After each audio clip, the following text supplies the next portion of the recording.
जी, आप देख रहे हैं आलिया शो ऑफिशियल चैनल पर ब्रेकिंग बैरियर्स। मैं हूं आपकी होस्ट आलिया और हमें अमेरिका से ज्वाइन कर रहे हैं जनाब साजिद तार साहब, जो कि पॉलिटिकल एनालिस्ट हैं और फॉर्मर प्रेसिडेंट ट्रंप के एडवाइजर हैं। थैंक यू सो मच साहब, बहुत बहुत शुक्रिया आपके प्रोग्राम में आने के। Thank you. साजिद साहब, 3 से 4 बड़े अहम टॉपिक, बिल्कुल लेटेस्ट डेवलपमेंट्स आपके सामने रखेंगे। कुछ इंटरनल मैटर्स हैं और कुछ एक्सटर्नल मैटर्स, उसके ऊपर बात करेंगे। सर, सबसे पहली खबर यह है कि Sweden shuts down embassy in Islamabad. कहा यह जा रहा है कि जो स्वीडिश एम्बेसी है वो इनडेफिनेट टाइम के लिए पाकिस्तान में बंद कर दी गई है, और जो इसके बारे में लेटेस्ट डेवलपमेंट है पाकिस्तान की ही मीडिया पर, वो ये है उन्होंने इसलिए किया है सिक्योरिटी रिस्क की बिना पर। तो सर, क्या ये इतना, क्या दहशतगर्दी, क्या बहुत ज्यादा उनको खबर ऐसी? जब आप खुद ये कहेंगे, आपकी सलामती कौंसिल ये जब कहेगी कि हमारे हालात ठीक नहीं है और हम ऑपरेशन करने लगे हैं, तो जाहिर है जब आप खुद कहेंगे कि हमारे घर में आग लग चुकी है, तो फिर आप उनको किस तरह ब्लेम करेंगे। मैं यहाँ पे ये भी बताना चाहूंगा आपको कि ये कोई नई चीज नहीं है। माजी के अंदर भी किस तरह हुआ है, कैनेडियन एम्बेसी भी बंद हुई थी और वो टर्की से अपना सारा जो बिजनेस थे वो करते थे, मुझे खुद याद है।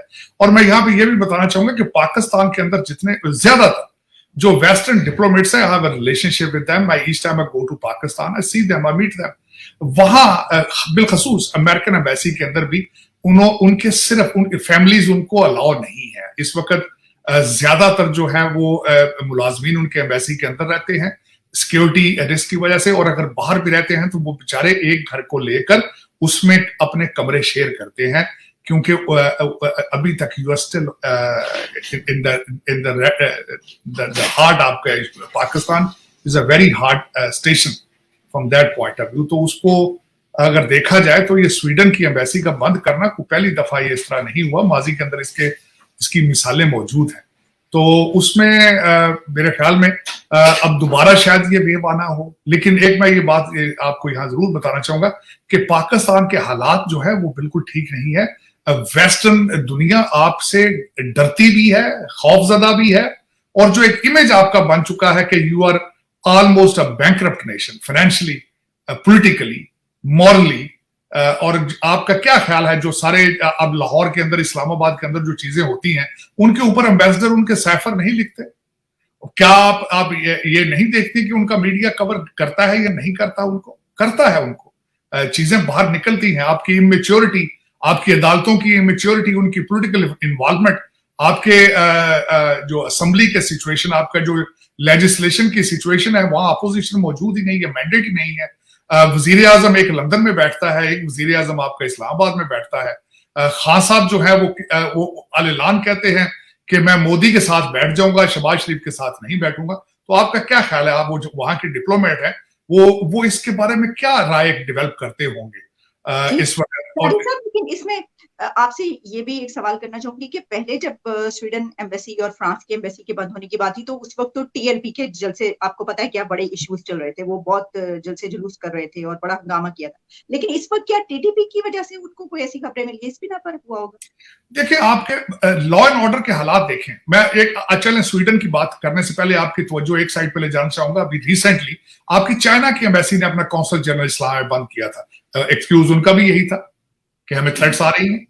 आपके सीपैक के सारे जो प्रोजेक्ट्स थे वो बंद कर दिए गए थे, उसके पीछे भी एक्सक्यूज उनकी सिक्योरिटी थी। उन्होंने कई डैम चल रहे, बन रहे थे, उनके प्रोजेक्ट दरमियान में छोड़ के चले गए चाइनीज। कि आपने इसके बावजूद कि आपकी मिलिट्री एस्टेब्लिशमेंट ने उनकी हिफाजत की जमानत दे रखी थी, एक पूरा ब्रिगेड तैयार किया गया था चाइनीज इंजीनियर्स की हिफाजत के लिए, लेकिन आप नहीं डिलीवर कर पाए। चाइना बल्कि ये चाहता था कि हम अपनी सिक्योरिटी चाइना से भेजें, आप डिसएग्री किया आपने उनके साथ।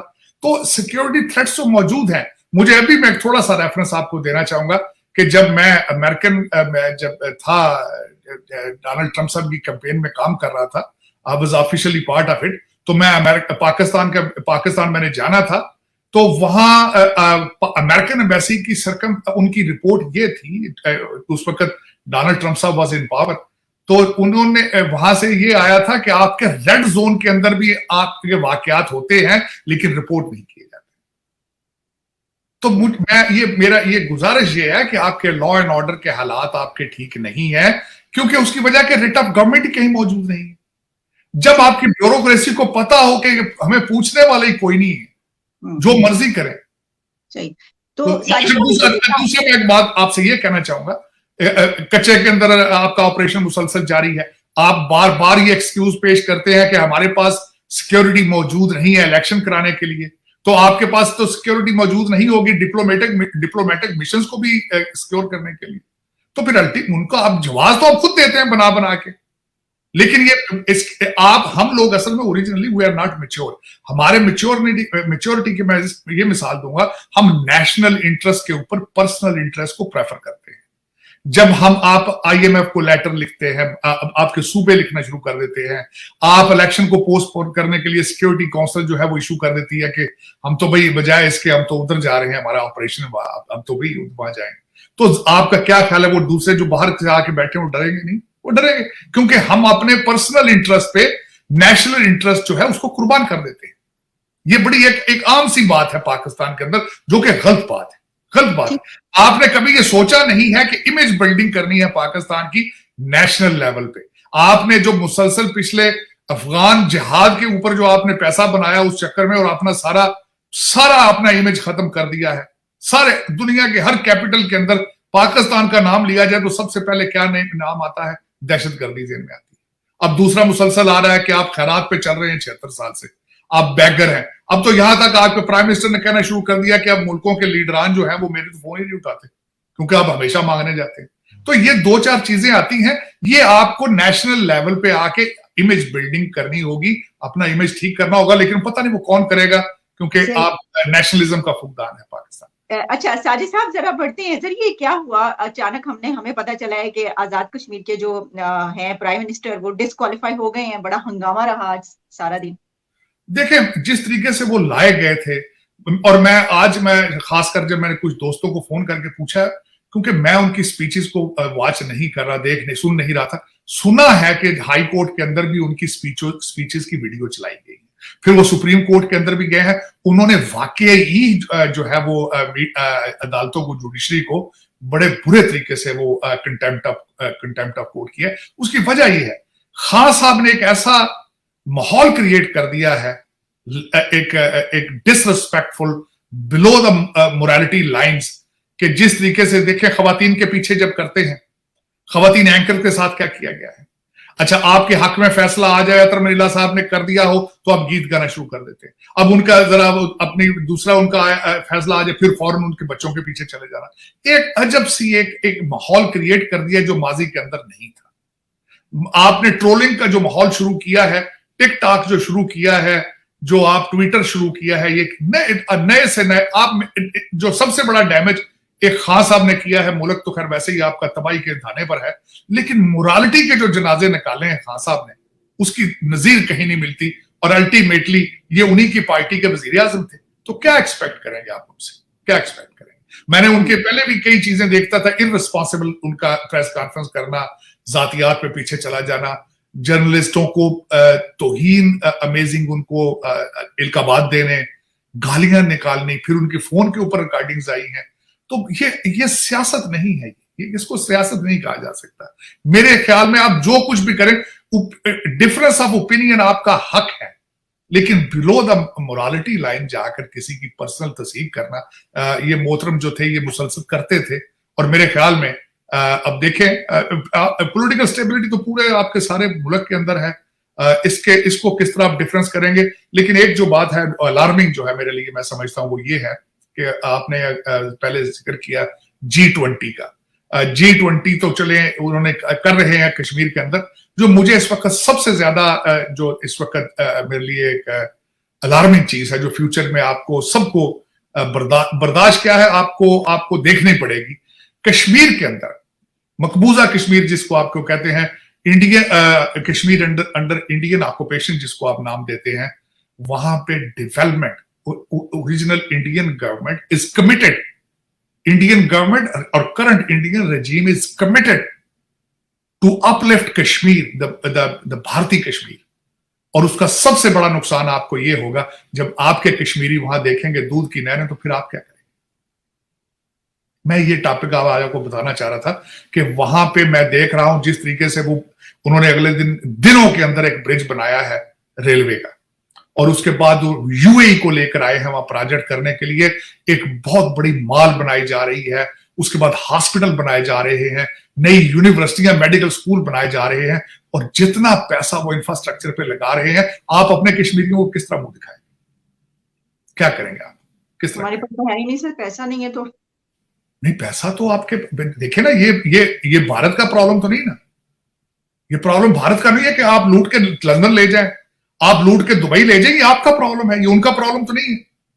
उनके मैं मिसाल देता हूं। पाकिस्तान ने इसको कंडेम किया है, जो स्टेटमेंट आई है दफ्तर खारजा की तरफ से बड़ी सख्त बहुत नाराजगी है, और कहा गया है कि ये जो करवाया जा रहा है क्योंकि यूएन की रेजोल्यूशन है वगैरह वगैरह, तो इसलिए कंडेम करें उसको। तो सर क्या इस बिना पर आप समझते हैं कि इंडिया रुक जाएगा? नहीं, सवाल ही नहीं पैदा होता। इंडिया, मैं समझता हूं कि हमारे अगले दिन अमीरुल मोमिनीन साहब ने खुद कह दिया कि इंडिया इज एशियन टाइगर। आपका मकबूल तरीन अगला आपका प्राइम मिनिस्टर, जो उसने खुद उनको टाइटल दे दिया कि एशियन टाइगर है वो। अब किस तरह वो रुक सकता है? सवाल ही नहीं पैदा।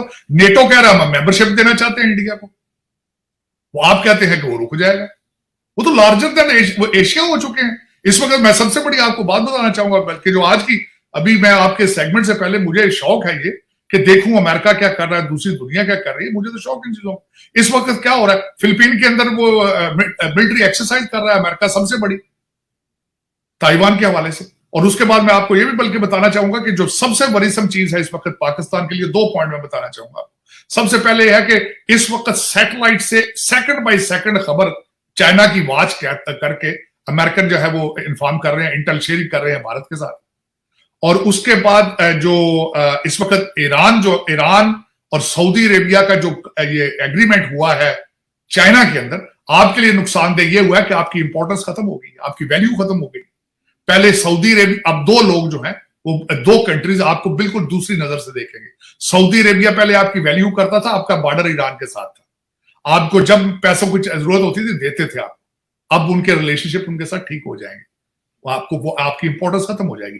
दूसरी, ग्वादर की पोर्ट थी आपकी, चाइना को आपको जरूरत थी, अब ईरान के साथ रिलेशनशिप ठीक है उनके, बेहतर हो रहे हैं, अब वो गारंटर हैं, आर्बिट्रेशन कर रहे हैं उनकी, अब वो ईरानियन पोर्ट्स भी यूज कर सकेंगे, आपकी ग्वादर की पोर्ट की भी इंपॉर्टेंस कम हो जाएगी। तो ये देखना चाहिए। लेकिन आप दर हकीकत आपके तो इश्यूज कुछ और है। मैं अब छोटी सी मिसाल दूंगा आपको। यहां पे इस वक्त स्प्रिंग इसको कहते हैं, स्प्रिंग मीटिंग्स चल रही हैं आईएमएफ की और वर्ल्ड बैंक की। परसों यहाँ पे भारत की फाइनेंस मिनिस्टर यहाँ पे आई हैं, उनको तो पैसे नहीं चाहिए ना, वो तो मीटिंग्स अटेंड करने आई हैं, वो तो देखने आई है ना कि what is the trend of IMF, how the world bank is thinking about it, what is their planning for the 2023। आपने तो चलो पैसे मांगने आना था, लेकिन आप नहीं आए। क्यों नहीं आए? क्योंकि पीछे 22 उन्होंने, आपने जो पैसे इलेक्शन कमीशन को देने थे, पर आप हर रात हर दिन आपका इस तरह होता है कि सुबह उठना है पता नहीं क्या हो जाना, सुबह उठना है तो पता नहीं क्या हो जाना। इस वक्त पाकिस्तान में आपकी जो रूलिंग एलीट है वो डाके भी इसी स्पीड से मार रही है कि आज रात को सोना है, सुबह पता नहीं क्या हो जाना। मैंने अगले दिन देखा था, देखें सबसे बड़ी एक आपके बहुत बड़े लीडर, मैं नाम उनका नहीं लेना चाहता, 300 अरब रुपए की करप्शन के उनके ऊपर चार्जेस हैं उनके ऊपर, फाइलें मौजूद हैं। पकड़ने के लिए गाइडलाइंस क्या कहते हैं, इनको पकड़ेंगे लेकिन ईद के बाद। आपके डिफेंस मिनिस्टर असेंबली के फ्लोर पे खड़े होकर कहते हैं कि एक बहुत बड़े अफसर की बेटी की शादी पर 1 अरब 25 करोड़ की सलामियां मिली थी, वो किधर गया? किसी ने कोई एक्शन लिया? वो आज अफसर किधर है? सुना है वो उम्रा करने गया था, वहां से लंदन आ गया। ये प्रायोरिटीज है आपकी, ये आपकी मैनेजमेंट, ये आपकी, देखें ये प्रायोरिटी। अब उसमें ये मैं कहना ये चाहूंगा कि आपका क्या ख्याल है? इनको पता नहीं है, सब पता है इनको। ये जो इस्लामाबाद में घूमते हैं सारे, ये सारी आपके 85 मेंबरी जो आपकी इस वक्त कैबिनेट है, हर एक के पास स्मार्टफोन मौजूद है। जमान पार्क के बाहर जो टेंट लगे हैं, वहां सारे लौंडे लपाड़े सारा दिन बार बार देख के टिकटॉक करते हैं, जो स्मार्टफोनों पे देखते हैं। ये इनको सिर्फ प्रॉब्लम ये है, ये पाकिस्तानी नहीं है, इनकी सोचें पाकिस्तानी नहीं, इनके दिल और दिमाग जो है सारे इनकी, जो पाकिस्तान में हर बंदा बैठा है वो डे ड्रीमिंग कर रहा है लंदन के बारे में, अमेरिका के बारे में, यहां से भाग जाने के बारे में, डाके के बारे में प्लानिंग हो रही है, लूट के बारे में प्लानिंग हो रही है। एक दूसरे के पास बैठ के ब्रैगिंग करते हैं कि मैंने ये किया है, मैंने ये धोखा दिया है, ये फ्रॉड किया है। सारा दिन बैठ के शॉर्टकट्स ढूंढते हैं। मेरी जहां ट्रेनिंग अमेरिका में जो हुई थी, यही हुई थी कि there is no shortcut to success. आपने अपना वही साइकिल कंप्लीट करना है। बच्चे ने पैदा होना है, पहले उसने क्रॉलिंग करनी है, फिर उसने लड़खड़ाना है, चलना है, फिर चलना सीखना है, फिर दौड़ लगानी है, फिर सारा कुछ करना है। 35 साल की एज तक मैं 27 साल की एज तक आलिया स्कूलों में पढ़ता रहा हूं, 27 साल की एज तक। फिर उसके बाद मैंने 10 साल इतना काम किया है कि मैं 7 दिन काम करता था। मैंने इतना काम किया है, मैं यहां पे चैलेंज करके अक्सर दोस्तों को बताता हूं कि मैंने इतना काम किया, शायद खुदा को मुझ पे वैसे ही तरस आ गया था कि यार ये सर नीचे करके सारा दिन काम करता है 18-18 घंटे, इतनी तालीम होने के बावजूद, इतना सारा कुछ होने के बावजूद ये इतनी मेहनत करता है, सारा दिन लोगों की खुशामदें करता है, मिन्नतें करता है सारा दिन, इसका कुछ होना चाहिए। जब तक आप ये नहीं करेंगे और आप कहेंगे कि मैंने डाका ही डालना है, बंदे की मैं देख रहा हूं पाकिस्तान यही अप्रोच है, और कहते चौधरी साहब की हो गया जी, सारे ये में कर रहे। अब मैं मजे की बात बताता हूं, आप रमजान का महीना है, आप अंदाजा लगा ले रमजान से पहले किलों का क्या रेट था, आज क्या रेट है। और जितने जखीरा अंदोज हैं, आखिरी अशरा है, वो सारे के सारे जा रहे हैं 27वें महीने मदीना और मक्का जा रहे हैं सारी फैमिली। लेकिन ये क्या तजाद क्या है, इस्लाम के फंडामेंटल्स को नहीं समझना, फिलॉसफी ऑफ इस्लाम को नहीं समझना, और रिचुअल्स पे जोर है, रिचुअल्स पे जोर है। सही, बिल्कुल दुरुस्त फरमाया हैं साजिद साहब। जरा बाहर निकलते हैं सर, ये जो हमने अभी बात कर ली, एक तो बड़ी आपने खतरनाक किस्म की, वो अमेरिका तो बस अडॉप्ट कर लिया है उसने कुछ कंट्रीज को, और इंटेलिजेंस शेयरिंग जो है वो चाइना तक की इंडिया के साथ हो रही है। तो मुझे ये बताइए कि अमेरिका में भी काफी कुछ चल रहा है, आपके पास काफी खबरें हैं कि वहां पे खासतौर पे कुछ लीक्स की बात की जा रही है, और बहुत जरा ऐसी सिचुएशन हमने पहले अमेरिका में कभी नहीं देखी। ये क्या है सर, सिलसिला बताइए। देखिए, मैं जो खास कर ये कहा जाता है कि स्नोडन, यहाँ पे लास्ट टाइम वो स्नोडन जो रशिया में चले गए, जो एनएसए में काम करते थे, उनकी बाद दूसरी सबसे बड़ी लीक ये हुई है पिछले दिनों। पिछले मंडे को जो पेंटागन से ये लीक हुई है, पिछले मंडे को उन्होंने प्रेस कॉन्फ्रेंस की, इस पे 100 पेजेस से ज्यादा लीक हुई है। ज्यादातर वो इस तरह थी जिस तरह फाइलों की तस्वीरें ली गई थी किसी कैमरे के जरिए, और उन्होंने आम टेलीग्राम शायद मेरा ख्याल एक वेबसाइट है, उस पे ट्विटर पे इस तरह की उन्होंने फेंकी, इंतहाई खतरनाक किस्म की। अब उसमें डैमेज क्या हुआ है, उन्होंने उसमें इंटेल जो शेयरिंग की है, और मैं इसको कंक्लूड भी करना चाहूंगा, उस इंटेलिजेंस शेयरिंग के अंदर क्या निकला है। देखें, आपने अपने एडवर्सरीज के ऊपर तो इंटेल करनी है ना। आपने अमेरिका ने चाइना के खिलाफ कर ली, तो करते होंगे रशिया के खिलाफ। उसमें सबसे जो खतरनाक चीज ये निकली है कि अपने एलाइज के ऊपर ये क्या कर रहे हैं, इंटेलिजेंस क्या उनके कर रहे हैं, उसके बारे में इनकी ओपिनियन क्या है अपने एलाइज के बारे में। अब इन्होंने सबसे पहले तो ये उसमें इंकशाफ किया है उस इंटेलिजेंस के अंदर कि यूक्रेन के पास मिसाइल्स खत्म होते जा रहे हैं, एयर डिफेंस अब फ्यूचर में अपनी एयर डिफेंस नहीं कर पाएंगे।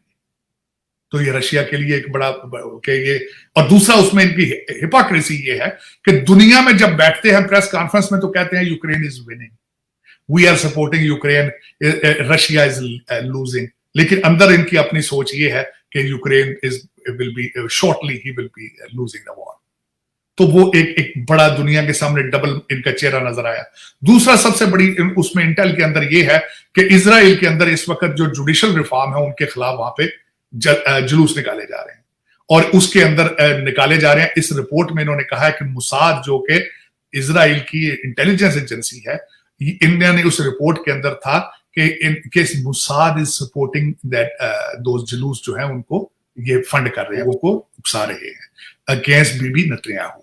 और उसमें बात ये, उसमें ये भी इंटेल रिपोर्ट में है कि ये अमेरिकन जो है they are embedded with Mossad as well and they are working against the Bibi Netanyahu. एक तो ये उसमें रिपोर्ट आई। दूसरा उसमें इनकी रिपोर्ट ये थी तुर्की के खिलाफ कि तुर्की जो है वो रशिया को मिसाइल दे रहा है।